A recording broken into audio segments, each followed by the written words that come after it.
नमस्कार दोस्तों, स्वागत है आपका अपने इस यूट्यूब चैनल अंकित कोचिंग सेंटर में। आज की इस वीडियो में हम लोग देखेंगे जो आप लोग का जो है क्लास 10th के लिए जो है 20 फरवरी को जो विज्ञान का जो पेपर होने वाला है उसके लिए जो है आप लोग का इंपॉर्टेंट क्वेश्चन हम आपके लिए लेके आए। झारखंड मैट्रिक बोर्ड परीक्षा 2025 के लिए जो है इंपॉर्टेंट क्वेश्चन है। तो चलिए वीडियो को करते हैं स्टार्ट। ये सब्जेक्टिव सेक्शन के लिए, और इस वीडियो में जितना भी क्वेश्चन आप देखेंगे वो 2 नंबर के लिए देखें ना, 2 नंबर वाला क्वेश्चन रहेगा।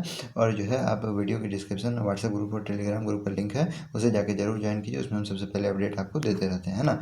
देखिए यहाँ पे क्या है क्वेश्चन कि अवतल दर्पण में बनने वाले प्रतिबिंब का एक स्वच्छ किरण आलेख खींचें जब वस्तु ध्रुव तथा फोकस के बीच है। देखिए वस्तु को कहाँ बोल रहा है, ध्रुव तथा फोकस के बीच, और अवतल दर्पण में बोल रहा है दर्पण को रखने के लिए। दर्पण को रखने के लिए अवतल दर्पण में बोल रहा है। देखिए यहाँ पे तो सबसे पहले आप क्या कीजिएगा कि अवतल दर्पण बना लीजिएगा। सबसे पहले क्या कीजिएगा, अवतल दर्पण बना लीजिए और यहाँ से जो आप मुख्य अक्ष का एक रेखा खींचिएगा।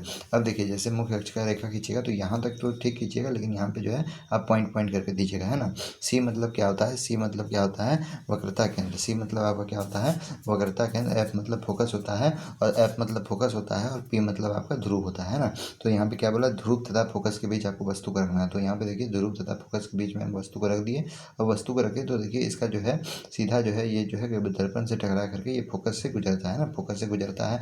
और फिर उसके बाद देखिए दूसरा रेखा ये क्या करता है, आपका सी से वक्रता केंद्र से होते हुए सीधा ये जो है उधर निकलने लगता है। तो देखिए ये रेखा इधर आता है और ये रेखा इधर चल जाता है। आपस में कभी मिलेगा नहीं, लेकिन पीछे में देखेंगे काल्पनिक रेखा अवश्य मिलेगा, इसीलिए इसको पॉइंट पॉइंट से दर्शाते हुए ले जाएंगे। और इसको यहाँ पे जहाँ पे मिलेगा तो उसको हम लोग ए डैश के नाम से रख देंगे, है ना। ए डैश और बी डैश रख देंगे। तो ये करने से आपको जो है 2 नंबर आपको आराम से एग्जाम में मिल जाएगा, ठीक है। इस तरह आप इसको, और जो है याद रखिए ये जो डायग्राम है इसको आपको जो है पेंसिल से बनाना है। याद रखिए पेन से बना के नहीं आ जाइएगा, नहीं तो नंबर आपका कट जाएगा। देखिए नेक्स्ट क्वेश्चन आपका क्या है, जब लोहे की कील को कॉपर सल्फेट के विलयन में डुबोया जाता है तो विलयन का रंग क्यों बदल जाता है। बहुत इंपॉर्टेंट क्वेश्चन है दोस्तों, हर बार एग्जाम में पूछा जाता है ये क्वेश्चन को। देखिए क्या लिखा हुआ है कि जब लोहे के कील को कॉपर सल्फेट के विलयन से कॉपर को विस्थापित कर देता है और आयरन सल्फेट बनाता है, तो आयरन सल्फेट बनाने के कारण कॉपर सल्फेट का गहरा नीला रंग, है ना, मलिन हो जाता है। क्या हो जाता है, मलिन हो जाता है, और हरे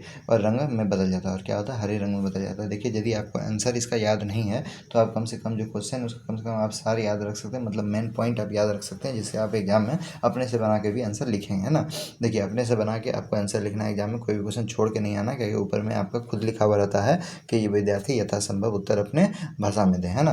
तो वही चीज़ लिखिएगा। जैसे मेन चीज़ इसमें पकड़िए, जैसे लिखा हुआ है लोहे की कील के कॉपर सल्फेट के विलयन में कॉपर सल्फेट के, अब देखिए लोहे की कील कॉपर सल्फेट के विलयन से कॉपर को क्या कर देती है, विस्थापित कर देती है। एक मेन पॉइंट आप देखें। और जो है आयरन सल्फेट बनाता है, दूसरा मेन पॉइंट देखिए। और देखिए आयरन सल्फेट बनाने के कारण कॉपर सल्फेट का जो है गहरा नीला रंग क्या हो जाता है, मलिन हो जाता है। तीसरा पॉइंट यहाँ देखिए, और हरे रंग में और हल्के हरे रंग में बदल जाता है। यहाँ चौथा पॉइंट देखिए, इसको लिखिएगा। ये सब मेन कीवर्ड आपका होना चाहिए आंसर में, तो आपका सही हो जाएगा। और एग्जाम्पल देना आप नहीं भूलिएगा, एग्जाम्पल दीजिएगा तो आपको 2 में 2 नंबर मिलेगा। नहीं तो आप यदि एग्जाम्पल नहीं दीजिएगा तो आपको 1.5 नंबर मिलेगा, है ना। देखिए कॉपर सल्फेट प्लस आयरन, है ना, Fe मतलब आयरन होता है। तो अब तब ये जब एरो देखिए, जब उधर जो है उत्पाद बनता है तो ये किसके साथ अभिक्रिया कर लेता है, FeSO4, यानी जो है आयरन सल्फेट बन जाता है। कॉपर को क्या कर दे रहा है, अलग कर दे रहा है ना। अब देखिए नेक्स्ट क्वेश्चन आपका इंपॉर्टेंट क्वेश्चन है कि प्रकाश का अपवर्तन किसे कहते हैं, प्रकाश का अपवर्तन किसे कहते हैं। और प्रकाश के अपवर्तन के नियम भी आपको लिखना है, क्या नहीं।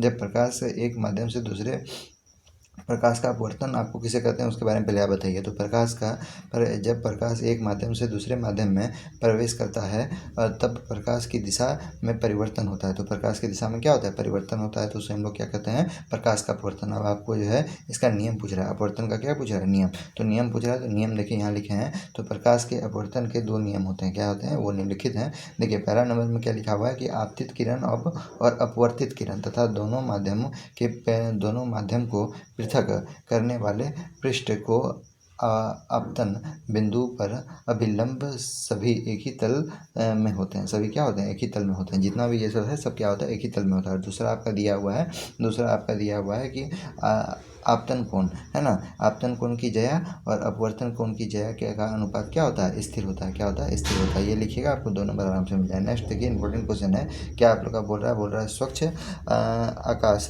का रंग, आपका स्वच्छ आकाश का रंग नीला होता है क्यों। स्वच्छ आकाश का रंग नीला होता है क्यों, आपको आंसर बताना है ना। तो देखिए यहाँ पे आंसर इसका क्या होगा कि वायुमंडल में वायु के कण बहुत छोटे आकार में होते हैं, बहुत छोटे आकार में होते हैं। वे दृश्य, है ना, वे दृश्य प्रकाश के तरंगदैर्घ्य की अपेक्षा नीले रंग के कम तरंगदैर्घ्य का प्रकाश को प्रकीर्णित है ना प्रकाश को प्रकीर्णित करता है। और देखिए जिस कारण स्वच्छ आकाश का रंग क्या हो जाता है, नीला प्रतीत होता है। जिस प्रकार स्वच्छ आकाश का रंग नीला प्रतीत होता है। देखिए नेक्स्ट आपका इंपॉर्टेंट क्वेश्चन क्या है, 35 नंबर, भोजन के पाचन में लार की क्या भूमिका है। भोजन के पाचन में लार की जो है क्या भूमिका है आपको बताना है ना। तो यहाँ पे देखिए क्या बताया गया है, मानव के मुख में लार ग्रंथियाँ 3 जोड़ी पाई जाती है। कितनी जोड़ी पाई जाती है, 3 जोड़ी।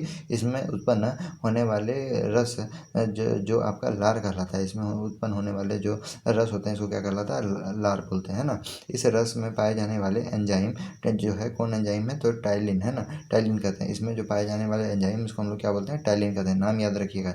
ये एंजाइम भोजन में उपस्थित कार्बोहाइड्रेट को क्या बता रहा है, कार्बोहाइड्रेट को आपका जो है माल्टोज शर्करा में परिवर्तित करता है। और जो सरलता से आपका जो है आहार नाल में अन्य भागों में पाचित होता है ना। तो ये क्या करता है, इसको जो है माल्टोज शर्करा में परिवर्तित करता है, जिससे जो है जो सरलता से आपका आहार नाल में क्या हो जाता है, अन्य भागों में पाचित होता है ना, भोजन पच जाता है। अब देखिए नेक्स्ट आपका इंपॉर्टेंट क्वेश्चन क्या है। नेक्स्ट आपका इंपॉर्टेंट क्वेश्चन है, हमारी गतिविधियाँ पर्यावरण को किस प्रकार प्रभावित करती है ना। हमारी जो है कौन कौन सी गतिविधियाँ जिसमें जो है पर्यावरण को हम लोग प्रभावित करते हैं ना। तो देखिए मानव गतिविधियाँ, अब यहाँ पे लिखा हुआ है मानवीय गतिविधियाँ पर्यावरण को कई तरह से प्रभावित करती है। इसके कुछ प्रमुख प्रभाव हैं। तो कौन कौन प्रभाव हैं चलिए देखते हैं। पहला नंबर आपका लिखा हुआ है वनों की कटाई है ना। वन की कटाई करते हैं जिससे पर्यावरण को बहुत ज़्यादा नुकसान होता है। फिर उसके बाद प्रकृति आवासों का निवास है ना। अब फिर उसका देखिए प्रदूषण से, ग्लोबल वार्मिंग से और समुद्री जीव का शोषण से है ना। इससे हम लोग को जो है हम लोग का पर्यावरण में बहुत ज़्यादा क्या होता है, क्षति होता है। तो ये आपका आंसर था। अब देखिए 37 नंबर इंपॉर्टेंट क्वेश्चन आप लोग क्या है, जब जल की अनुपस्थिति में अम्ल का व्यवहार अम्लीय क्यों नहीं होता है ना। तो यहाँ जल की अनुपस्थिति में, अब क्या लिखा हुआ, अनुपस्थिति में अम्ल का व्यवहार अम्लीय क्यों नहीं होता। तो यहाँ बताया गया है अम्ल केवल जल में घुलकर हाइड्रोजन आयन बनाता है। क्या बनाता है, हाइड्रोजन आयन बनाता है। अब यहाँ पे बताया कि जल की अनुपस्थिति में हाइड्रोजन आयन नहीं बनता है ना। जल जब नहीं रहेगा तो हाइड्रोजन आयन नहीं बनेगा। इस कारण अम्ल अपना अम्लीय व्यवहार नहीं कर सकता है ना। इस प्रकार जो है जब तक जल नहीं रहेगा तब तक जब तक अम्ल जो है अपना अम्लीय व्यवहार नहीं दिखा पाएगा। नेक्स्ट क्वेश्चन देखिए क्या है।